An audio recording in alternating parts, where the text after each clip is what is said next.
করে নাই।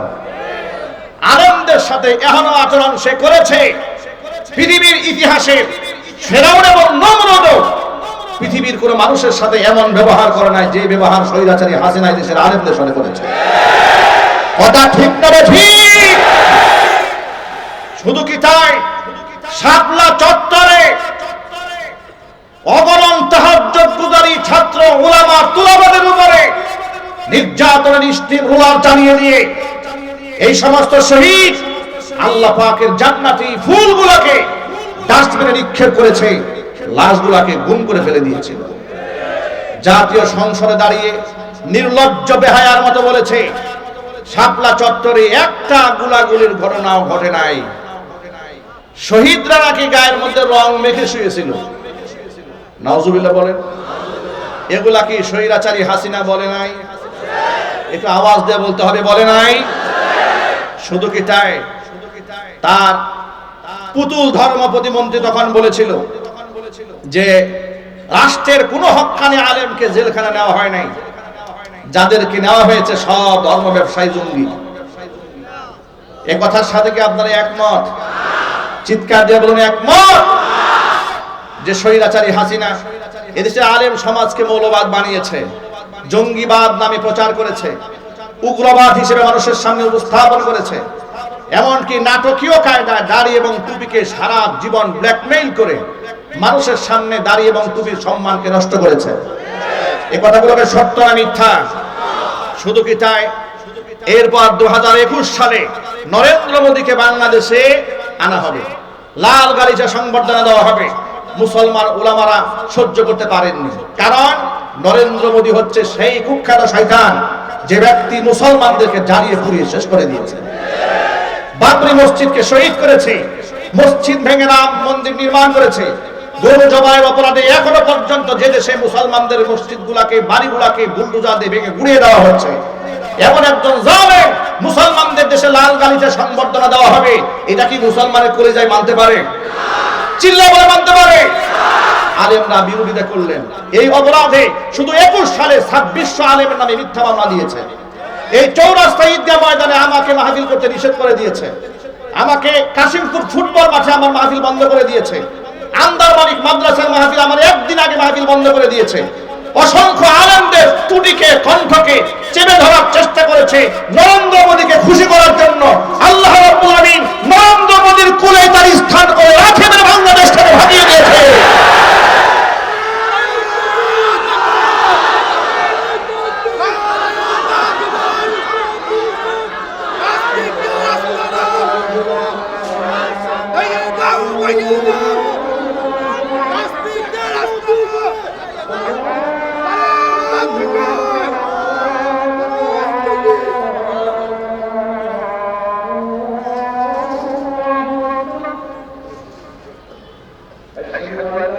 বলে নির্লজ্জ বেহায়ার মতো শতাব্দীর শ্রেষ্ঠ মিথ্যাবাদী অভিনেত্রী, আমার কি দোষ?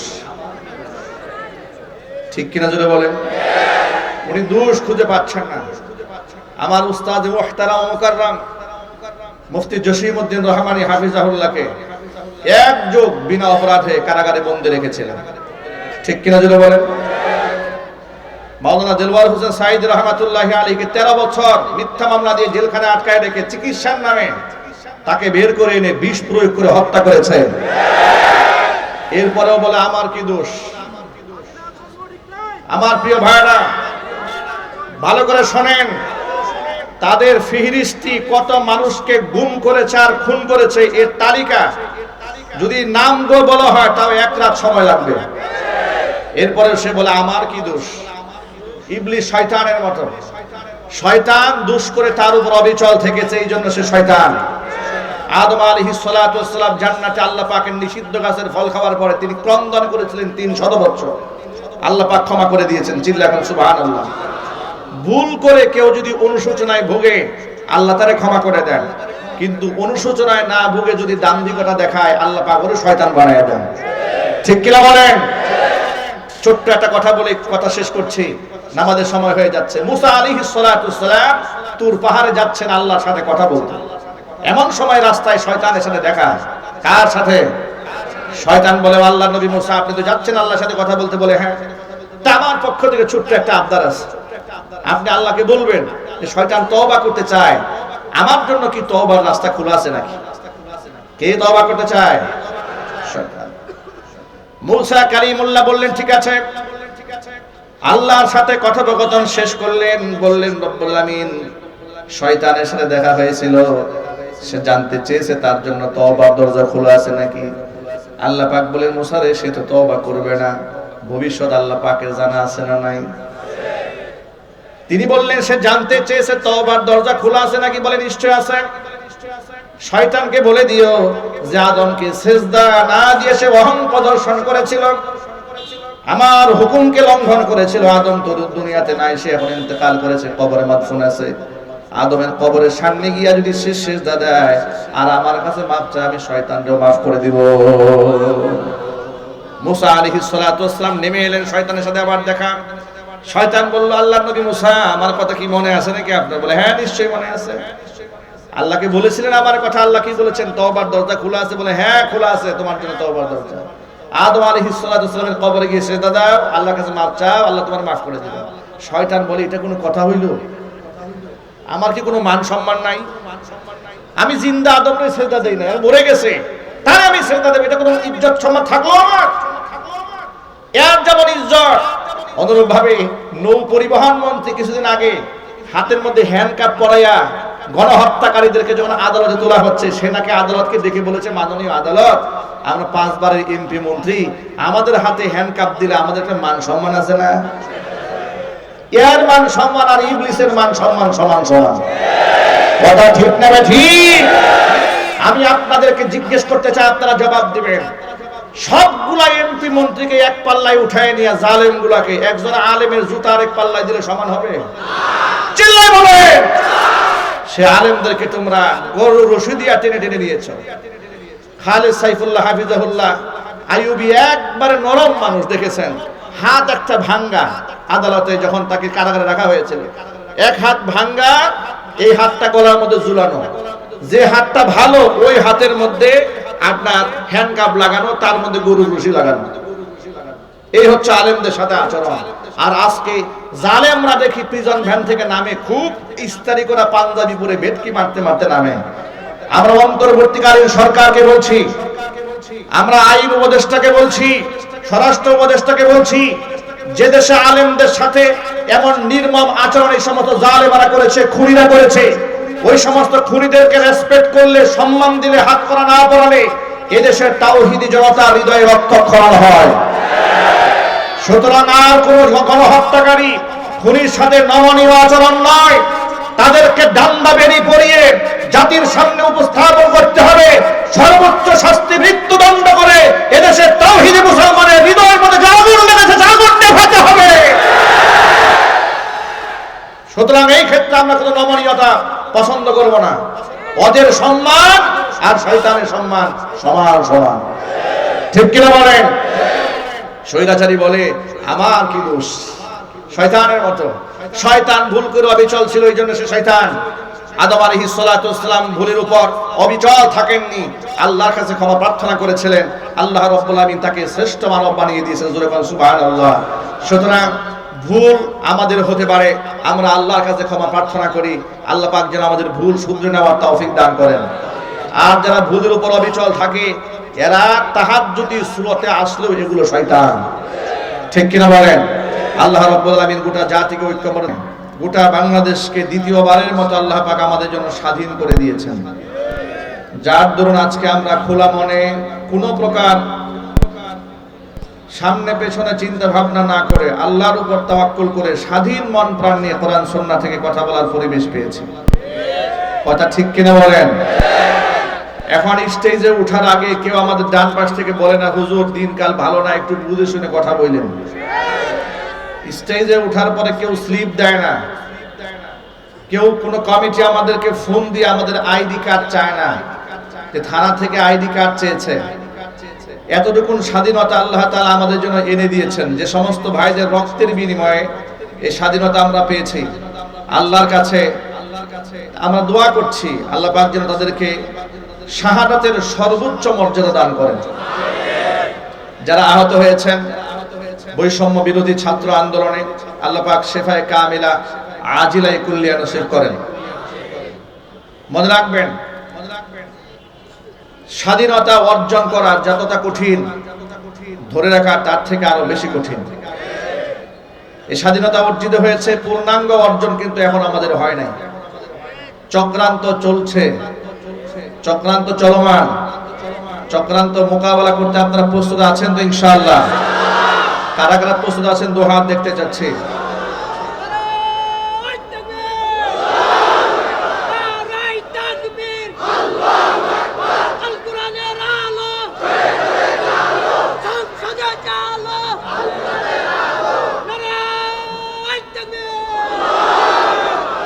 আল্লাহ পাক আমাদেরকে ঐক্যবদ্ধ থাকার তৌফিক দান করেন। আমাদের মধ্যে রাজনৈতিক মতাদর্শ থাকতে পারে, আমাদের মধ্যে মাসআলাগত ইখতিলাফ থাকতে পারে, আমাদের মধ্যে ভুল বোঝাবুঝি হতে পারে, আমাদের মধ্যে শত দূরত্ব থাকতে পারে, কিন্তু কয়েকটা ব্যাপারে এই গোটা জাতি ঐক্যবদ্ধ আছে। ভারতের আগ্রাসন বিরোধী মনোভাবের ক্ষেত্রে গোটা জাতি অভিন্ন অবস্থায় এখনো পর্যন্ত আছে। অনুরূপভাবে স্বৈরাচারের বিচার বাংলার মাটিতে হতে হবে, এই দাবিতেও এদেশের সর্বোপরি সর্বস্তরের মুসলমান ঐক্যবদ্ধ আছে। ঠিক কিনা বলেন? আজকে আমি আপনাদের সামনে, যেহেতু সিরাত মাহফিল, নবী করিম সাল্লাল্লাহু আলাইহি ওয়াসাল্লামের সিরাতের এই মহান এক সমুদ্র থেকে ছোট্ট একটা অংশ আমি আপনাদের সামনে তুলে ধরবো। আমরা বলি ইনশাআল্লাহ। সময় আমাদের হাতে একেবারে সীমিত সময়, এসে নামাজ সামনে আমাদের। আমরা আজকে এখান থেকে একটা সবক নেব। নবী করিম সাল্লাল্লাহু আলাইহি ওয়াসাল্লাম ইন্নাহু কানা জাওয়াদান কারীমা, আল্লাহ নবী সাল্লাল্লাহু আলাইহি ওয়াসাল্লাম এক মহান দানশীল ছিলেন, ব্যাপক প্রশস্ত হৃদয়ের অধিকারী ছিলেন। বেগুনা মাসুম হওয়া সত্ত্বেও দৈনিক 70 ঊর্ধ্ব তিনি আল্লাহর কাছে মাগফিরাত কামনা করতেন। চিৎকার দেখুন সুবহানাল্লাহ। আমাদের উচিত আমাদের হৃদয়টাকে অনেক প্রশস্ত বানাতে হবে, আমাদের মনকে উদার করতে হবে। আমরা ইসলামকে গোটা পৃথিবীর প্রত্যেকটা ইঞ্চি মাটিতে ইসলামের পতাকা উড়াতে চাই। এজন্য মনের সংকীর্ণতা দূর করে ফেলতে হবে। নবী করিম সাল্লাল্লাহু আলাইহি ওয়াসাল্লাম শত্রুদের সাথে বন্ধুত্বপূর্ণ আচরণ করে তাদের দিলকে জয় করেছেন, কিন্তু আমরা আসাবিয়াতের মধ্যে বন্দী থাকার কারণে, স্বজন প্রীতির কারণে, আমাদের এই একঘেয়েমিপনা, আমাদের নিজেদের আমিত্ব এবং বরত্বের কারণে, কিবির এবং হাসাদের কারণে আমাদের অবস্থা এমন হয়েছে, এক আলেম আরেক আলেমকে আমরা সহ্য করতে পারি না। এই অবস্থানের কারণে আলেমদের ইউনিটি, ঐক্যের যে ভিত, এটা অনেকটা দুর্বল। তবে আমরা আশাবাদ ব্যক্ত করছি, স্বৈরাচারীর আমলে আলেমরা মাজলুম হওয়ার কারণে উলামাদের মধ্যে একটা ঐক্যের ভিত তৈরি হয়েছে। আর সেই সেতু বন্ধনকে কেন্দ্র করে আলহামদুলিল্লাহ বাংলাদেশের আগামীর বাংলাদেশ ইসলামের করার জন্য, আগামীর বাংলাদেশ ইসলামের বানিয়ে দেওয়ার জন্য, আগামীর সংসদ কোরআনের সংসদ বানাবার জন্য উলামার ঐক্যবদ্ধে আসার জন্য অলরেডি প্রচেষ্টা চালিয়ে যাচ্ছেন। আল্লাহ পাক এই প্রচেষ্টাকে যেন কবুল করেন, জোরে করে আমিন। নবী করিম সাল্লাল্লাহু আলাইহি ওয়াসাল্লামের মনোভাবটা কেমন ছিল আপনাদেরকে ছোট্ট একটা ঘটনার মাধ্যমে আমি বিবরণ শোনাতে চাই। আব্দুল্লাহ ইবনে উবাই ইবনে সালুল রাসূল মুনাফিকিন, মুনাফিকদের সর্দার ছিল। ইসলামের যে কত ক্ষতি সে করেছে, সে ক্ষতির কোনো শেষ ছিল না। তার প্রতি নবী করিম সাল্লাল্লাহু আলাইহি ওয়াসাল্লামের মধ্যে তার ব্যাপারে কোনো হিংসা ছিল না, জিঘাংসা ছিল না, বিদ্বেষ ছিল না। এমন একজন কুখ্যাত মুনাফিক দুনিয়া থেকে মারা গেল। মারা যাওয়ার পরে তার ছেলের নামও আব্দুল্লাহ। তিনি আবার নবী করিম সাল্লাল্লাহু আলাইহি ওয়াসাল্লামের খুব খাঁটি সাহাবী ছিলেন। তিনি রাসূলের কাছে এসে বললেন, ইয়া রাসূলুল্লাহ, আমার আব্বা জান যত বড় অপরাধী হোক না কেন, সে তো আমার বাবা, আর সে তো কাফেরও নন, তিনি মুশরিকও নন, আর তার জাহান্নামে সে যাবে, এতটুকু আয়াত নাযিল হয় নাই। আপনার কাছে আমার সুপারিশ, আমার বাবাকে যখন কাফনের কাপড় পরাবো, সেই কাপড়টা দুনিয়ার স্বাভাবিক কাপড়ে না হয়ে আপনার ব্যবহৃত একটা জুব্বা দিয়ে দিবেন। যেহেতু সে অপরাধ করেছে আমরা জানি, আপনার ব্যবহৃত জুব্বার ওসিলায় যেন আল্লাহ তাআলা মাফ করে দেন। নবী করিম সাল্লাল্লাহু আলাইহি ওয়াসাল্লাম তার মধ্যে তার ব্যাপারে কোনো হিংসা বিদ্বেষ অন্তরে রাখার কোনো সুযোগ নাই। উদার মনে নবী করিম সাল্লাল্লাহু আলাইহি ওয়াসাল্লাম ব্যবহৃত জুব্বাটা তাকে জানাজার জন্য, কাফন পরায় দেওয়ার জন্য দিয়ে দিলেন। শুধু কি তাই, আব্দুল্লাহ রাদিয়াল্লাহু তাআলা আনহু আল্লাহর রাসূলের কাছে আরেকটা আবদার জানালেন, ইয়া রাসূলুল্লাহ, আপনি আমার বাবার জানাজার নামাজের ইমামতি করবেন। নবীজি বললেন, ঠিক আছে, আমি নামাজ পড়াবো। এমনকি তারে কবরে মাদফুন করে দেওয়ার সময় আল্লাহর হাবিব রাহমাতুল্লাহি আলাইহি রাহমাতুল লিল আলামিনের মুখ থেকে লালা বের করে তার মুখের মধ্যে লাগিয়ে দিলেন, যাতে করে সওয়াল জবটা সহজ হয়ে যায়। একটুখানি ভাবনা চিন্তা করেন, মুনাফিকদের সরদার ইসলামের এত ক্ষতি সাধন করেছে, তারপরে আল্লাহর নবী সাল্লাল্লাহু আলাইহি ওয়াসাল্লামের যে নমনীয়তা, তাকে ক্ষমা করে দেওয়ার যে মন মানসিকতা, তার জন্য আল্লাহর কাছে কান্না করার যে চিন্তা চেতনা কত মহৎ ছিল।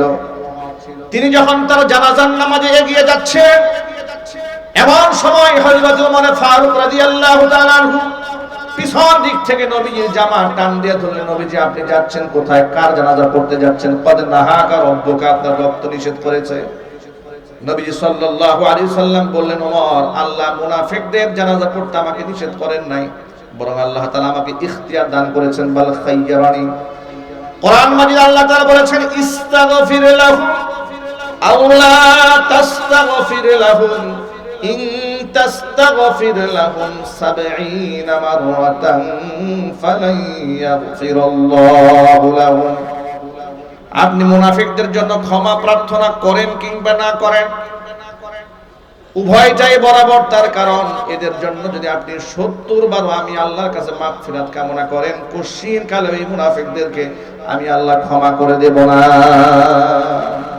তো আল্লাহ তাআলা তো এই আয়াতে বলেন নাই যে আপনি এদের জন্য দোয়া করবেন না, বরং আল্লাহ বলেছেন ৭০ বারও ক্ষমা চাইলে কাজ হবে না, আমি প্রয়োজনে এই আল্লাহর বান্দাকে আল্লাহ ক্ষমা করে দিবেন, ওই নিয়তে আমি ৭০ বারের ঊর্ধ্বে তার জন্য আল্লাহর কাছে মাফ চাবো। জোরে বলেন সুবহানাল্লাহ। তিনি জানাজা পড়ালেন। জানাজা পড়াবার শেষে জিবরাইল আলাইহিস সালাতু ওয়াস সালামকে আল্লাহ পাক পাঠিয়ে দিলেন মুনাফিকদের ব্যাপারে চূড়ান্ত আয়াত দিয়ে, যেটা আমি আমার খুতবার মধ্যে তেলাওয়াত করেছি। আল্লাহ পাক জানিয়ে দিলেন, ওয়ালা তুসাল্লি আলা আহাদিম মিনহুম মাতা আবাদা। ও আমার হাবিব, এখন থেকে কোন মুনাফিক যদি মারা যায়, কখনো আপনি এদের জানাজার নামাজ পড়াবেন না। ওয়ালা তাকুম আলা কবরিহি, তাদের কবরের সামনে এদের জন্য দোয়া করতেও আপনি দাঁড়াবেন না। এর কারণ হলো বাহ্যিক ভাবে এরা আপনার উপর ঈমান এনেছে, মুসলমান হওয়ার মানুষকে ধোঁকা দিয়েছে, নিজেকে মুসলমান বলে দাবি করেছে, প্রকাশ করেছে, কিন্তু অন্তর থেকে ইন্নাহুম কাফারু বিল্লাহি ওয়া রাসূলিহি, মন থেকে আমি আল্লাহকে আমার রাসূলকে তারা বিশ্বাস করে নাই, মন থেকে মনের মধ্যে কুফরি লালন করে আমাকে অস্বীকার করেছে, আমার রাসূলকে তারা অস্বীকার করেছে। ওয়া মাতু ওয়া হুম ফাসিকুন, ফাসিক অবস্থায় তারা দুনিয়া থেকে বিদায় হয়েছে। এর মানে এখন থেকে কোন মুনাফিক যদি মারা যায়, হে নবী আপনি জানাজার নামাজ পড়াবেন না। ভাইরা আমার, মুনাফিকদের অবস্থা হচ্ছে বড় ভয়াবহ। কোরআন বলেছে, ইন্নাল মুনাফিকিনা ফিদ দারকিল আসফালি মিনান নার ওয়া লান তাজিদা লাহুম নাসীরা। মুনাফিকরা থাকবে জাহান্নামের অতল গহ্বরে। হে রাসূল, আপনি এদের জন্য কোনো সাহায্যকারী পাবেন না। নবী করিম সাল্লাল্লাহু আলাইহি সাল্লাম বলেছেন, ইন্না ফি উম্মতি 12 মুনাফিকান, আমার উম্মতের মধ্যে এমন 12 জন মুনাফিক আছে, লা ইয়াদখুলুনাল জান্নাতা ওয়া লা ইয়াজিদুনা রিহাহা হাত্তা ইয়ালিজাল জামালু ফি সামিল খিয়ার। সূচের ছিদ্র দিয়ে যতক্ষণ না পর্যন্ত উট প্রবেশ না করবে, ততক্ষণ পর্যন্ত এই মুনাফিকরা আল্লাহর জান্নাতে তো ঢুকবেই না, জান্নাতের ঘ্রাণও নাকের মধ্যে পাবে না। এর মানে নবী করিম সাল্লাল্লাহু আলাইহি ওয়াসাল্লামের হাদিস দ্বারা প্রমাণিত হয়, মুনাফিকরা আল্লাহর জান্নাতে ঢুকবে না, জান্নাতের সুঘ্রাণও জীবনে কোনোদিন নাকে পাবে না, যতক্ষণ না সুয়ের ছিদ্র দিয়া উট প্রবেশ না করে। আপনাদের কাছে জিজ্ঞেস করি, সূচের ছিদ্র দিয়া কি উট প্রবেশ করতে পারবে? চিৎকার দিয়ে বলেন, পারবে? এর মানে এর দ্বারা স্পষ্ট প্রমাণ হয়ে গেল মুনাফিকদের ঠিকানা কি জান্নাত না জাহান্নাম? আরো জোরে বলতে হবে। মুনাফিকদের বাহ্যিক থাকবে মুসলমানদের সাথে মিশে, কিন্তু অন্তরে থাকবে কুফরি। অন্তরে কি থাকবে? কুফরি থাকবে। আজকে আমাদের সমাজে মুনাফিক নাই? এটা জোর আওয়াজে বলতে হবে। উপরে উপরে আলেমদেরকে মহব্বত করি, আলেমদেরকে ভালোবাসি, ইসলাম চায়, উমরায় যায়, হজে যায়, মানুষের কাছে প্রমাণ করে, ছবি প্রচার করে দেয় আমি তাহাজ্জুদে ছাড়া সকাল শুরু হয় না, কোরআন তেলাওয়াত দিয়ে শুরু হয়ে যায়, জায়নামাজ সবার আগে তালাশ করি। এই হচ্ছে পাবলিকলি প্রচার। আর আভ্যন্তরীণ আলেমদের ব্যাপারে এত বিদ্বেষ আর এত ঘৃণা যে 16 বছরের রাজত্বের ইতিহাসে কয়েক হাজার হারামকে মিথ্যা মামলা দিয়ে কারাগারে ঢুকিয়ে দিয়েছে। কথা বলতে হবে, বাহ্যিকভাবে প্রমাণ করে খাঁটি মুসলমান।